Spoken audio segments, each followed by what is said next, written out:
आदरणीय प्रधानमंत्री जी, आपकी अनुमति से मैं माननीय शिक्षा मंत्री जी से निवेदन करता हूं कि वे माननीय प्रधानमंत्री जी तथा सभी गणमान्य अतिथियों का स्वागत संबोधन करें।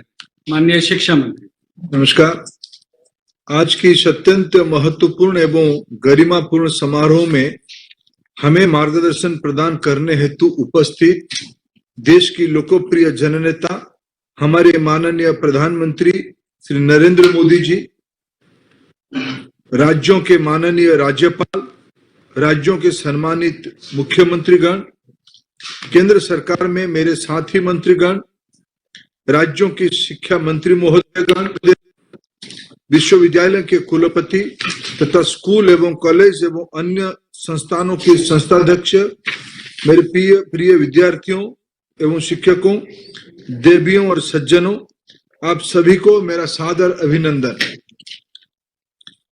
Today is a momentous day in our history when we mark a year of the launch of one of the most landmark policy reforms in India, the New Education Policy 2020. When the world was at its peak of struggling to cope with the COVID-19 pandemic, our government came up with this transformative policy which will have profound, far-reaching impact on the educational landscape of the country, thereby reshaping the destiny of this nation, both in terms of its internal resilience, resources and strength, and its standing in the world. The importance of this document cannot be emphasized enough for its potential role in building a robust nation. The New Education Policy 2020 stands on the four pillars of quality, equity, access, and affordability, themes that run through many of the reforms brought about by the visionary leadership of Prime Minister Shri Narendra Modi ji. Another significance of the New Education Policy 2020 is that it has come after one of the largest consultation processes in the history of the educational systems globally. This reflects the resolve and vision of our leadership to situate India at the top of the knowledge economy. As we celebrate Amrita Mahotsav or 75 years of India's independence, the NEP will be the guiding philosophy that will nurture, inspire, influence, and groom children who today fall between the age of 5 and 15 years. The same category of impressionable and valuable human resource will be the peak of productive age of between 30 and 40 years when the India hits the mark of 100 years of independence or Azadi 100. New Education Policy 2020 prepares this age group as global citizens who exhibit the keen disposition to shoulder collective responsibilities in the face of natural disasters or finding solutions for issues that confront humanity as a whole, solutions that cut across boundaries of culture. The resilience and survival of civilization is a direct consequence of the clarity of thought and its possible people. New Education Policy prepares our youth to be the flag bearers of a global community which bases itself on scientific thought, critical thinking, and humanism. This is the PM Modi's vision and government's mission that we will try to best of our capabilities to implement in letter and spirit. I also take this opportunity to express my sincere gratitude to Dr. Kasturi Rangan and the team of superior intellectuals and academics who drafted this landmark document. I again thank Honorable Prime Minister Modi ji for his presence today and his persistent guidance to the education sector. Sir, I welcome you to this program. Thank you. धन्यवाद sir. आदरणीय प्रधानमंत्री महोदय, आपकी अनुमति से राष्ट्रीय शिक्षा नीति के अंतर्गत अब तक की उपलब्धियों पर एक लघु फिल्म प्रस्तुत है।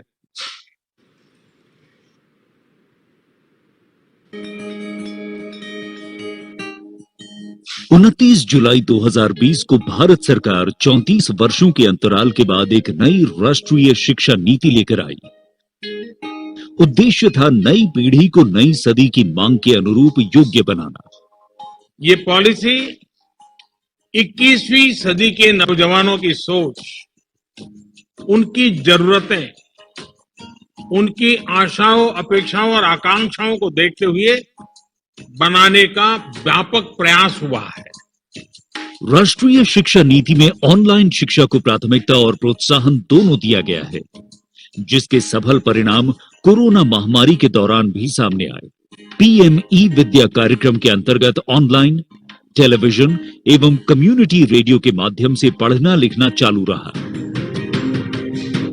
One nation one digital platform से प्रेरित दीक्षा में स्कूल पाठ्यक्रम पर आधारित 1,85,000 से अधिक ई कंटेंट 32 भाषाओं में उपलब्ध किए गए। एक वर्ष में इस प्लेटफॉर्म पर हिट्स की संख्या 200 करोड़ से बढ़कर 2300 करोड़ हो गई है।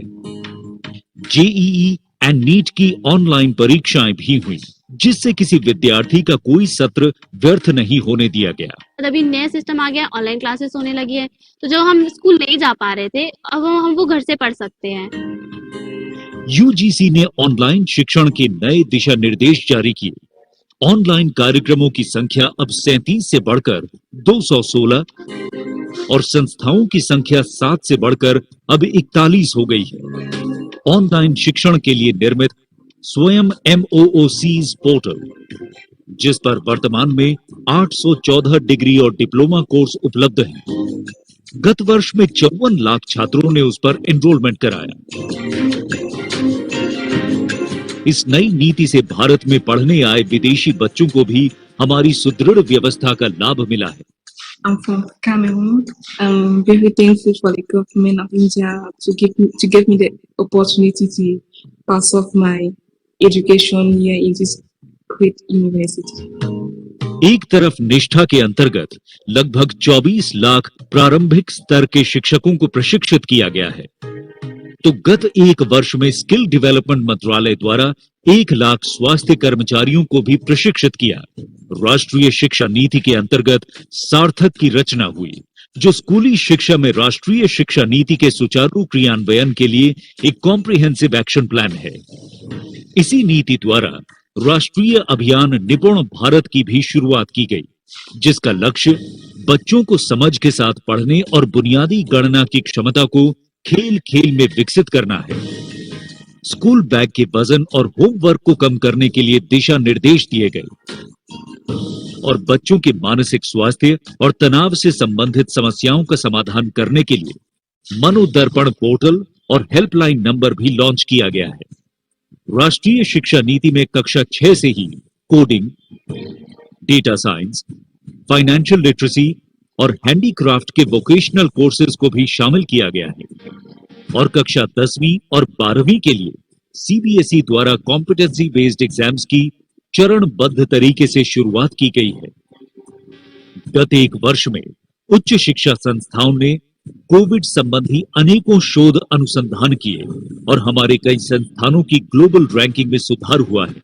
एक तरफ जहां राष्ट्रीय शिक्षा नीति भारत के शिक्षार्थियों को विश्व से जोड़ती है, तो वहीं दूसरी तरफ उनमें एक भारत श्रेष्ठ भारत की अवधारणा को भी सशक्त करती है, नए भारत की आत्मा को प्राथमिकता देती और हमारी युवाओं को 21वीं सदी में अपनी पहचान बनाने के लिए तैयार कर रही है नई शिक्षा नीति।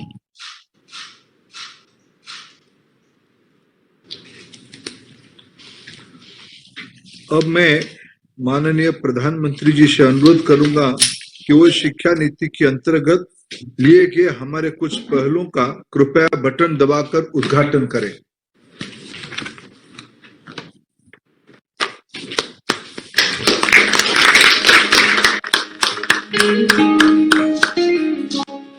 विद्या प्रवेश।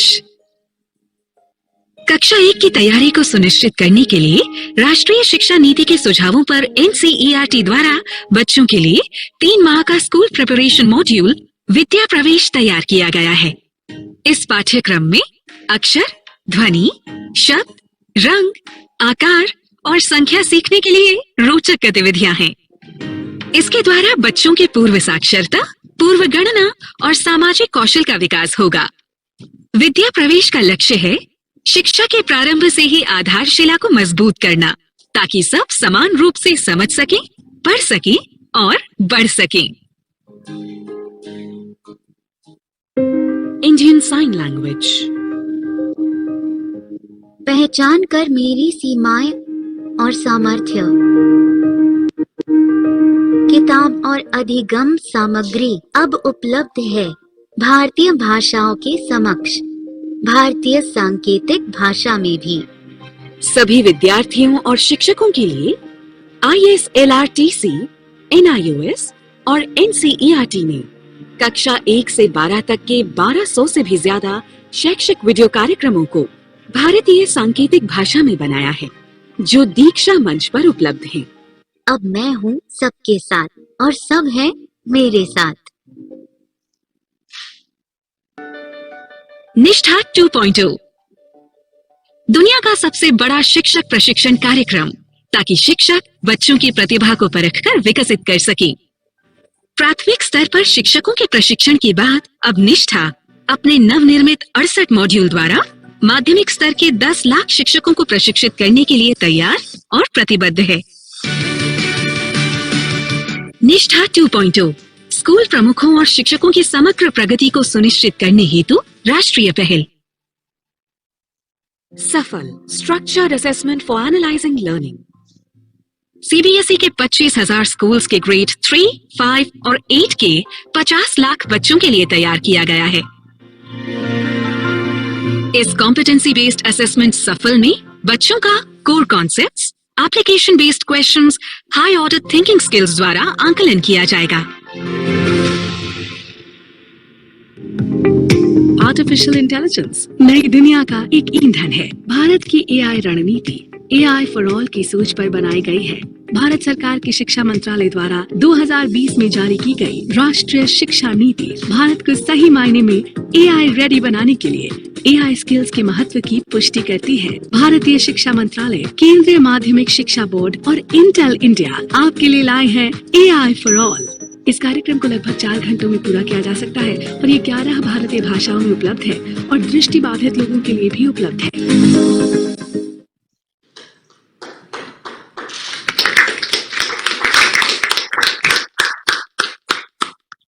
अब मैं माननीय प्रधानमंत्री जी से एक बार फिर अनुरोध करूंगा कि वे हमारे कुछ अन्य पहलों का कृपया बटन दबाकर उद्घाटन करें।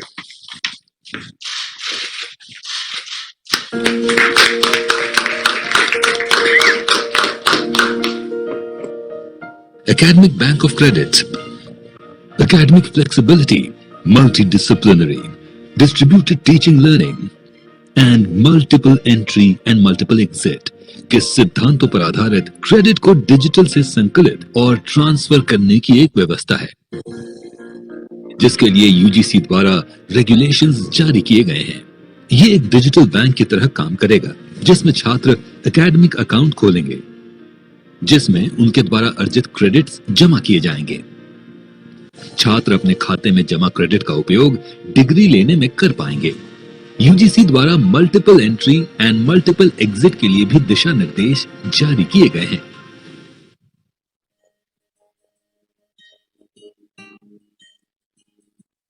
नई शिक्षा नीति का उद्देश्य छात्रों के समग्र विकास को सुनिश्चित करना है। AICTE ने 11 क्षेत्रीय भाषाओं में अनुवाद के लिए artificial intelligence based software develop किया है। शिक्षा को सभी की पहुंच में लाने के लिए इस सॉफ्टवेयर के माध्यम से क्षेत्रीय भाषाओं में पाठ्यक्रम तैयार किए गए हैं। Internationalisation of higher education. भारतीय और विदेशी उच्च शिक्षण संस्थानों के बीच परस्पर सहयोग बढ़े। इसके लिए UGC ने क्रेडिट ट्रांसफर के साथ उच्च शिक्षण संस्थानों के बीच ट्विनिंग व्यवस्था के लिए दिशा निर्देश तैयार किए हैं। इससे जहां हमारे छात्रों को ग्लोबल स्तर की शिक्षा का लाभ मिलेगा, वहीं विदेशी छात्रों के आने से विश्व पटल पर हमारी संस्थाओं की साख बढ़ेगी। NDEAR national digital education architecture digital first की सोच पर आधारित शिक्षा का सबसे बड़ा डिजिटल इंफ्रास्ट्रक्चर होगा। ये ओपन सोर्स और ओपन स्टैंडर्ड पर आधारित होगा, ताकि राज्य, केंद्र शासित प्रदेश, प्राइवेट एंटरप्रेन्योर्स इस इंफ्रास्ट्रक्चर का इस्तेमाल करके innovative future ready education solution बनाएंगे। ये एक ऐसा डिजिटल इंफ्रास्ट्रक्चर है जहां टीचिंग, लर्निंग, प्लानिंग और गवर्नेंस को एक साथ जोड़ा जाएगा, जिसका लाभ देश के हर स्कूल से लेकर कॉलेज के विद्यार्थी, शिक्षक समुदाय और अभिभावक ले सकेंगे। डिजिटल भारत में शिक्षा पर सबका समान अधिकार हो, इस दिशा में क्रांतिकारी प्रयास है एनडीएर, स्कूल शिक्षा विभाग तथा आईटी मंत्रालय द्वारा तैयार किया गया national digital education architecture. National educational technology forum शिक्षा के विभिन्न आयामों में टेक्नोलॉजी के इस्तेमाल के लिए एक राष्ट्रीय मंच का निर्माण है। एनईटीएफ प्रशासन, शिक्षण, मूल्यांकन, नियोजन आदि आयामों में टेक्नोलॉजी के उपयोग पर केंद्रीय एवं राज्य सरकार को परामर्श देगा। एनईटीएफ शिक्षा के क्षेत्र में artificial intelligence, machine learning, blockchain technology और अन्य प्रकार के सॉफ्टवेयर द्वारा केजी से पीजी तक शिक्षण और सीखने के तरीके में रचनात्मक बदलाव लाएगा, ताकि देश 21वीं सदी में वर्ल्ड एजुकेशन लीडर के रूप में छलांग लगा सके।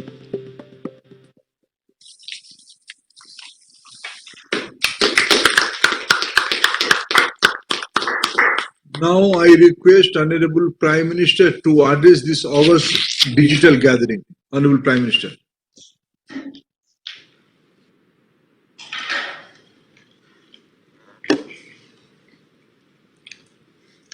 नमस्कार। कार्यक्रम में मेरे साथ जुड़ रहे कैबिनेट के मेरे सभी सहयोगीगण,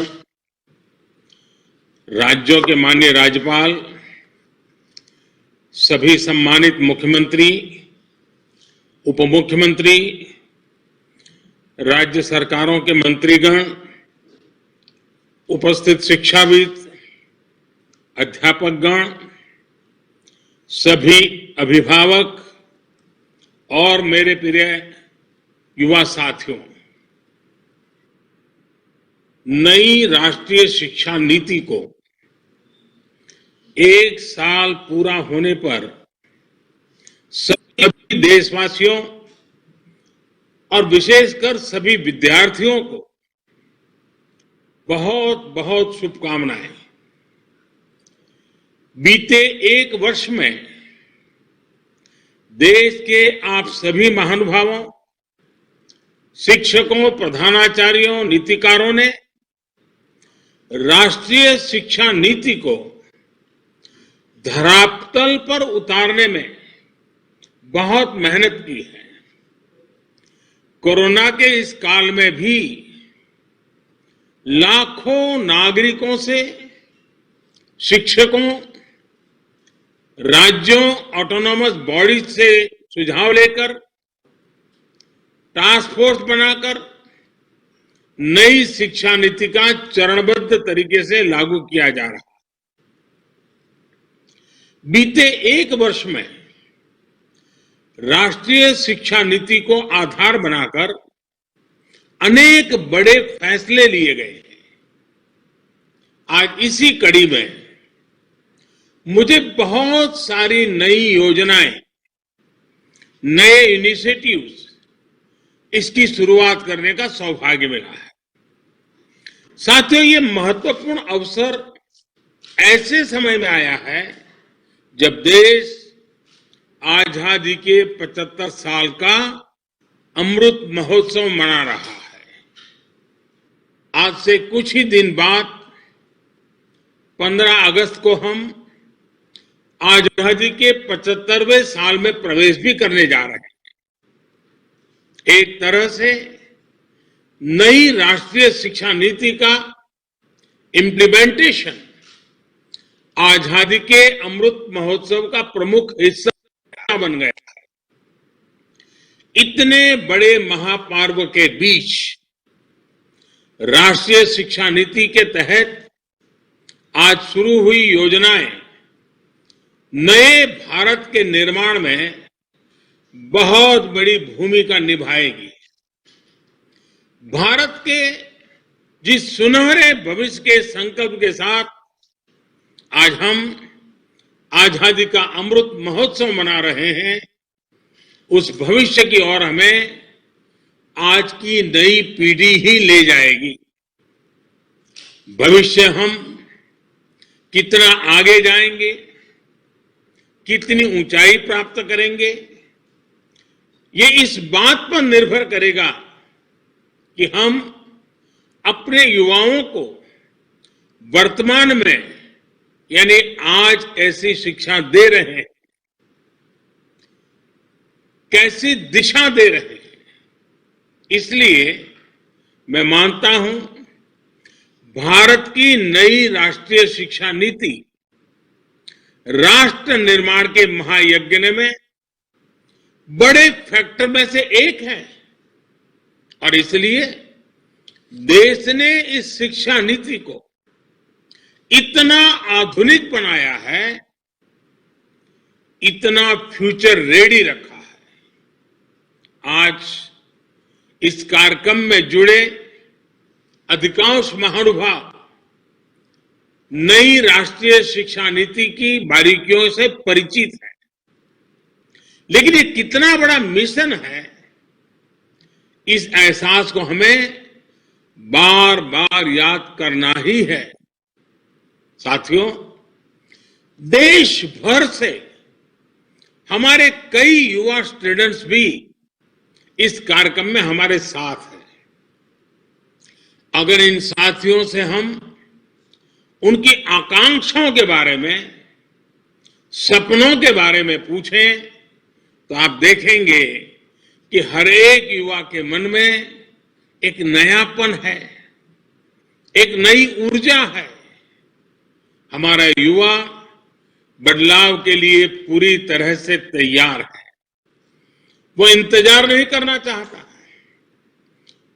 हम सब ने देखा है कोरोना काल में कैसे हमारी शिक्षा व्यवस्था के सामने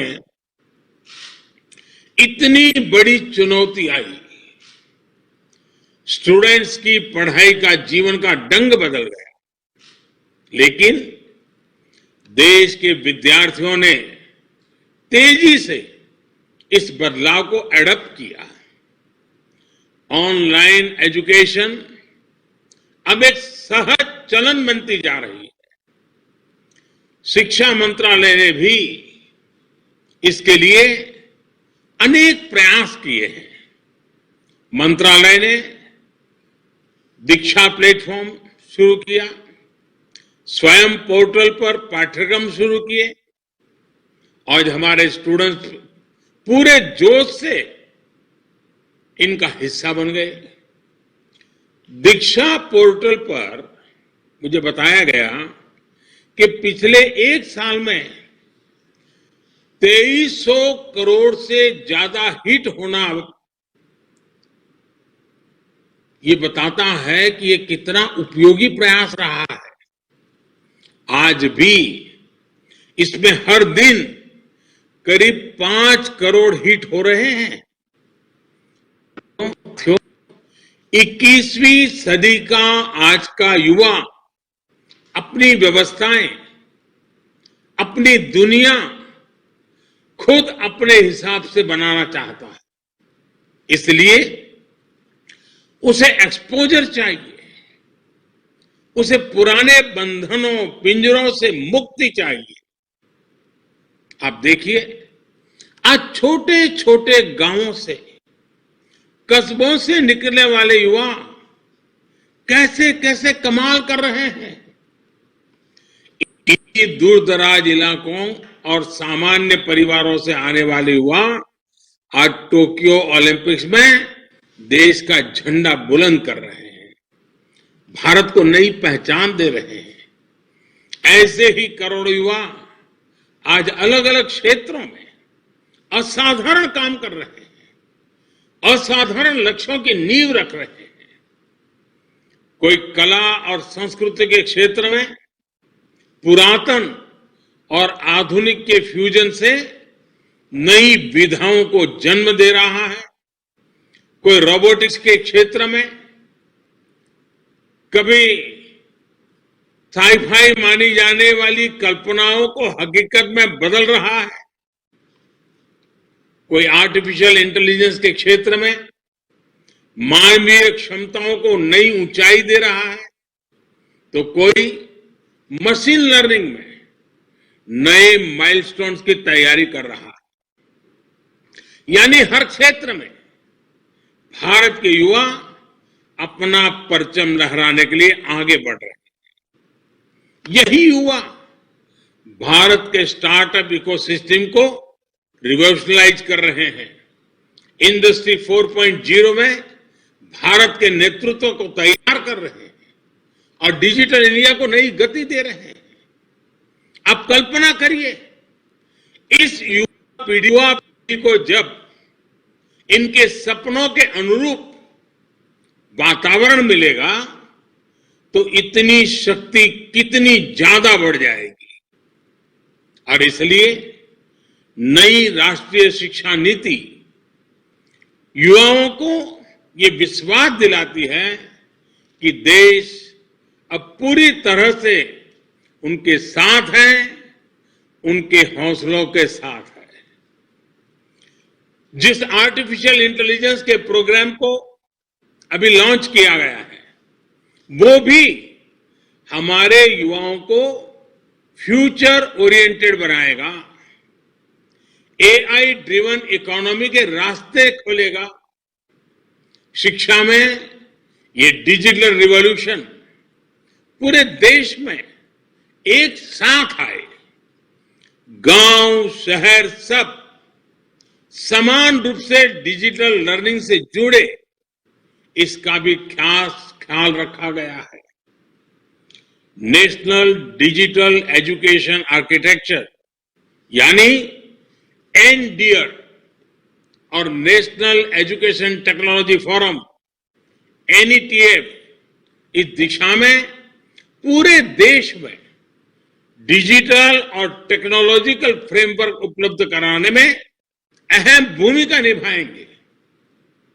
युवा मन जिस दिशा में भी सोचना चाहे, खुले आकाश में जैसे उड़ना चाहे, देश की नई शिक्षा व्यवस्था उसे वैसे ही अवसर उपलब्ध कराएगी। साथियों, बीते एक वर्ष में आपने भी ये महसूस किया होगा कि राष्ट्रीय शिक्षा नीति को किसी भी तरह के दबाव से मुक्त रखा गया है। जो ओपननेस पॉलिसी के लेवल पे है, वही ओपननेस स्टूडेंट्स को मिल रहे विकल्पों में भी है। अब स्टूडेंट्स कितना पढ़े, कितना समय तक पढ़े, ये सिर्फ बोर्ड्स और यूनिवर्सिटी नहीं तय करेगा। इस फैसले में स्टूडेंट्स की भी सहभागिता होगी।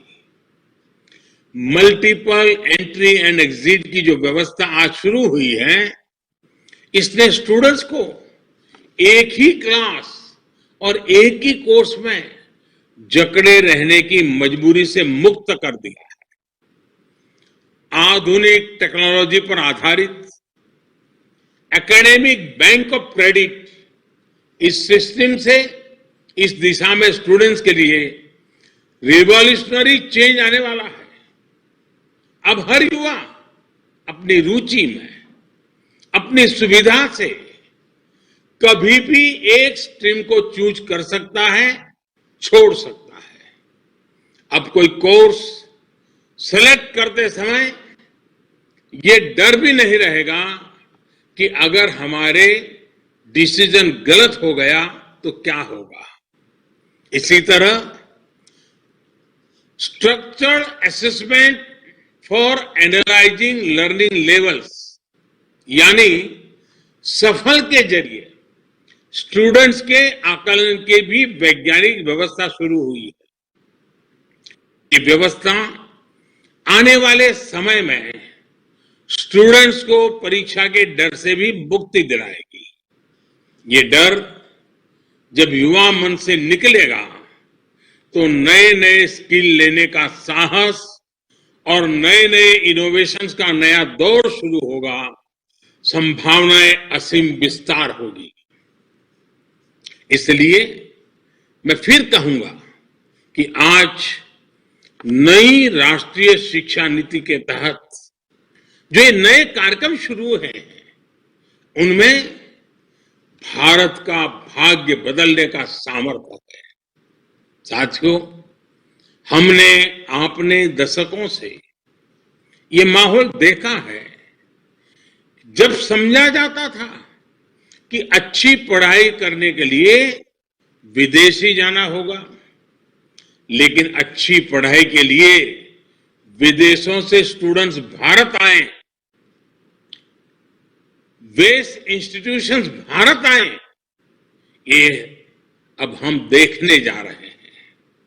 ये जानकारी बहुत उत्साह बढ़ाने वाली है कि देश की 150 से ज्यादा यूनिवर्सिटीज में ऑफिस ऑफ इंटरनेशनल अफेयर्स स्थापित किए जा चुके हैं।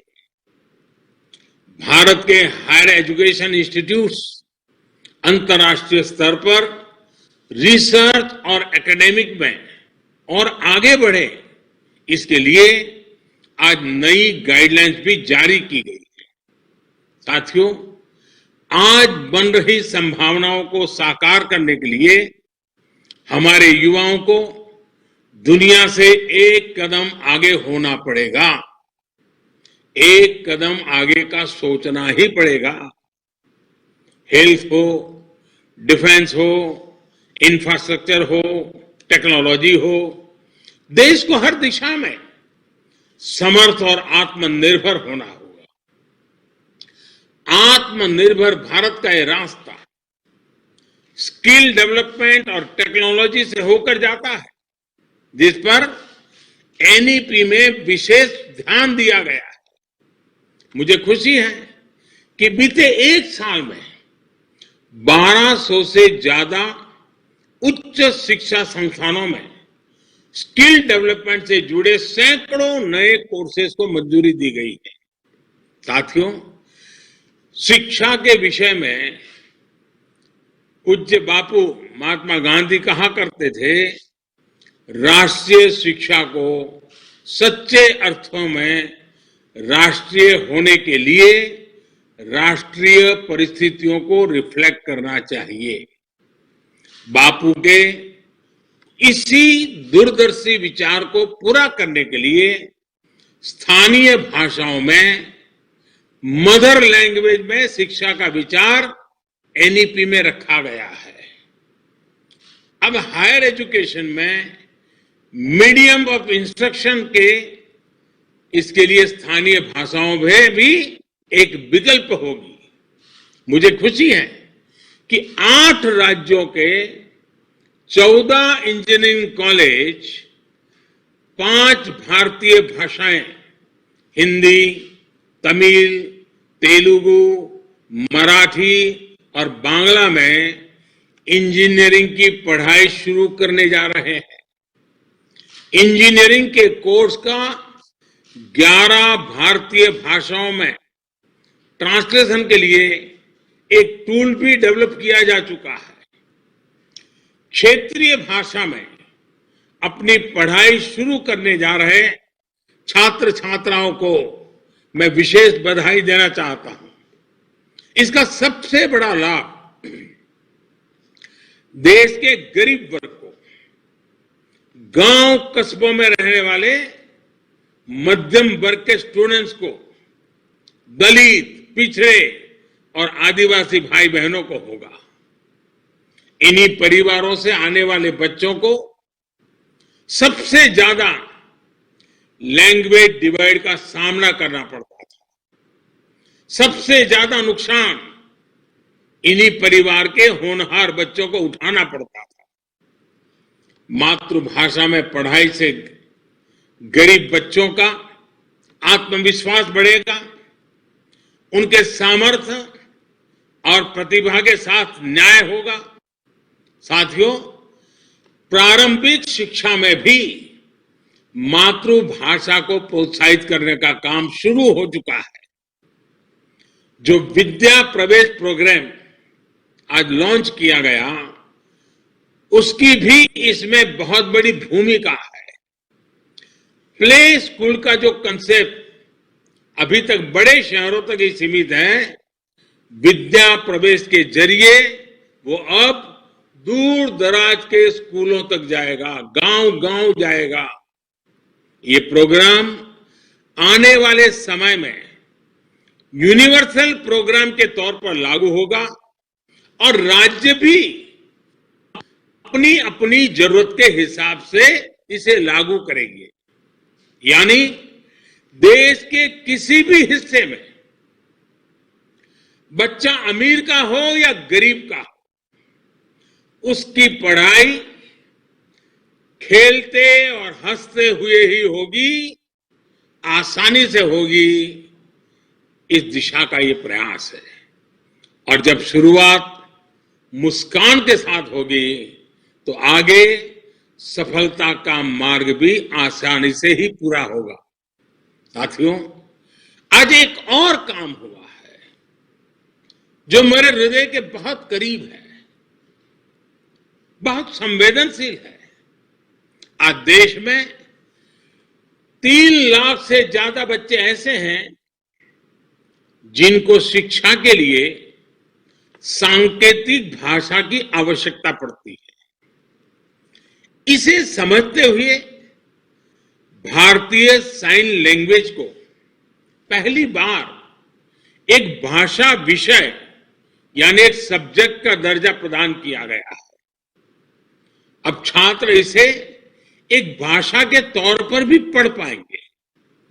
इससे भारतीय साइन लैंग्वेज को बहुत बढ़ावा मिलेगा। हमारे दिव्यांग साथियों को बहुत मदद मिलेगी। साथियों, आप भी जानते हैं कि किसी भी स्टूडेंट की पूरी पढ़ाई में उसके जीवन में बड़ी प्रेरणा उसके अध्यापक होते हैं। और हमारे यहां तो कहा गया है, गुरौ न प्राप्यते यत् यत् तत् न अन्य अत्रापि लभ्यते। अर्थात जो गुरु से प्राप्त नहीं हो सकता वो कहीं प्राप्त नहीं हो सकता। यानी ऐसा कुछ भी नहीं है जो एक अच्छा गुरु, अच्छा शिक्षक मिलने के बाद दुर्लभ हो। इसलिए राष्ट्रीय शिक्षा नीति के फॉर्मुलेशन से लेकर इम्प्लीमेंटेशन तक हर स्टेज पर हमारे शिक्षक सक्रिय रूप से इस अभियान का हिस्सा है। आज लॉन्च हुआ निष्ठा 2.0, ये प्रोग्राम भी इस दिशा में एक अहम भूमिका निभाएगा। इस प्रोग्राम के जरिए देश के शिक्षकों को आधुनिक जरूरतों के हिसाब से ट्रेनिंग भी मिलेगी और वो अपने सुझाव भी विभाग को दे पाएंगे। मेरा आप सभी शिक्षकों से, एकेडमिशियन से अनुरोध है कि इन प्रयासों में बढ़ चढ़ करके हिस्सा लीजिए, अधिक से अधिक योगदान दीजिए। आप सभी शिक्षा के क्षेत्र में इतना अनुभव रखते हैं, व्यापक अनुभव के धारक है, इसलिए जब आप प्रयास करेंगे तो आपके प्रयास राष्ट्र को बहुत आगे लेकर जाएंगे। मैं मानता हूं कि इस कालखंड में हम जिस भी भूमिका में हैं, हम सौभाग्यशाली हैं कि हम इतने बड़े बदलावों के गवाह बन रहे हैं, इन बदलावों में सक्रिय भूमिका निभा रहे हैं। आपके जीवन में ये स्वर्णिम अवसर आया है कि आप देश के भविष्य का निर्माण करेंगे, भविष्य की रूपरेखा अपने हाथों में खींचेंगे।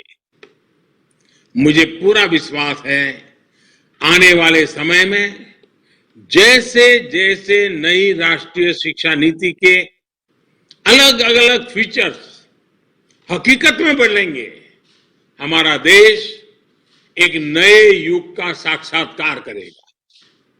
जैसे जैसे हम अपनी युवा पीढ़ी को एक आधुनिक और राष्ट्रीय शिक्षा व्यवस्था से जोड़ते जाएंगे, देश आजादी के अमृत संकल्पों को हासिल करता जाएगा।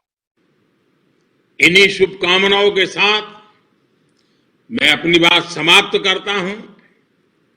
आप सब स्वस्थ रहें और नई ऊर्जा के साथ आगे बढ़ते रहें। बहुत बहुत धन्यवाद।